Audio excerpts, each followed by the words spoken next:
આજે આપણે બનાવવાના છીએ ફરસી પૂરી. ફરસી પૂરી માટે સૌપ્રથમ લેશું 1 કિલો મેંદો. એમાં લઈ બનાવવા માટે જોશે 2 ચમચી ઘી, 2 ચમચી મેંદો, પછી 1 બાઉલ ઘીનું લેશું. આને મેલ્ટ કરીને આપણે લેવાનું છે. એમાં 1 બાઉલ નાખશી રવો, 1 ચમચી નાખશી આપણે જીરું, જરૂર મુજબ લેશું આપણે પાણી. તમે જોઈ શકો છો મેલ્ટ થઈ જાય એટલે મોણ આપણે કરી દઈશું. જીરું એડ કરીશું, મરી પાવડર એડ કરીશું, સ્વાદ મુજબ મરી પાવડર,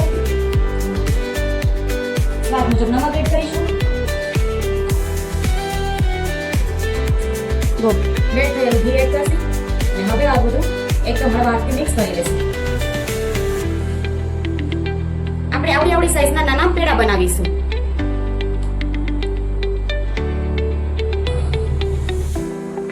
આપણે ઘી અને લોટની લઈ બનાવી લીધી છે.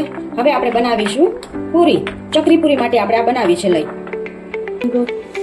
આપણે આ ફરસી પૂરી વણીએ છીએ નાની નાની. આ બનાવવાની છે આપણે.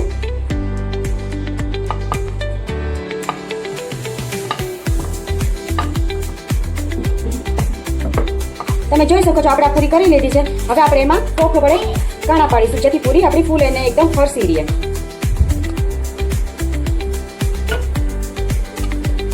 બધામાં આવી રીતે આપણે કરી નાખશું.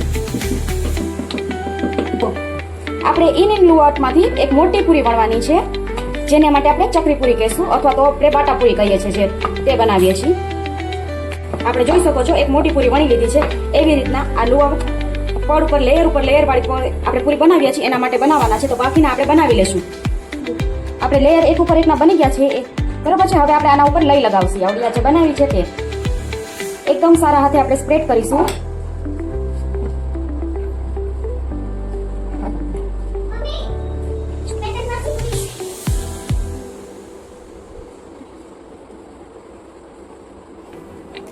પ્રોસેસ.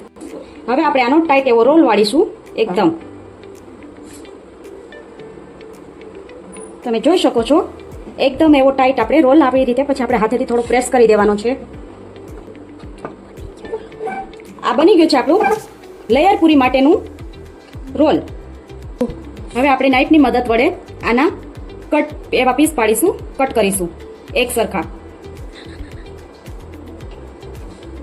આપણો રોલ કટ થઈને તૈયાર છે. હવે આપણે આની પૂરી વણીશું. પહેલા પ્રેસ કરવાની છે આપણે આવી રીતે અને હળવા હાથે આપણે વણવાનું છે એને. એક હાથથી 2 વેલણ જ પ્રેસ કરવાનું છે. તમે જોઈ શકો છો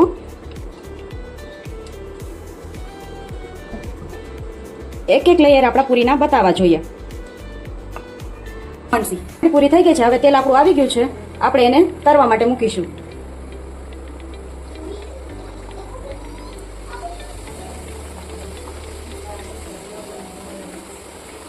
જો તો તૈયાર છે આપણી ફરસી પૂરી અને બટા પૂરી કે રોલ પૂરી. તમે ચકરી પૂરી પણ કહી શકો છો. પૂરીને જો છો એક લેયર આખું એકદમ ક્રિસ્પી અને છૂટું થઈ ગયું છે.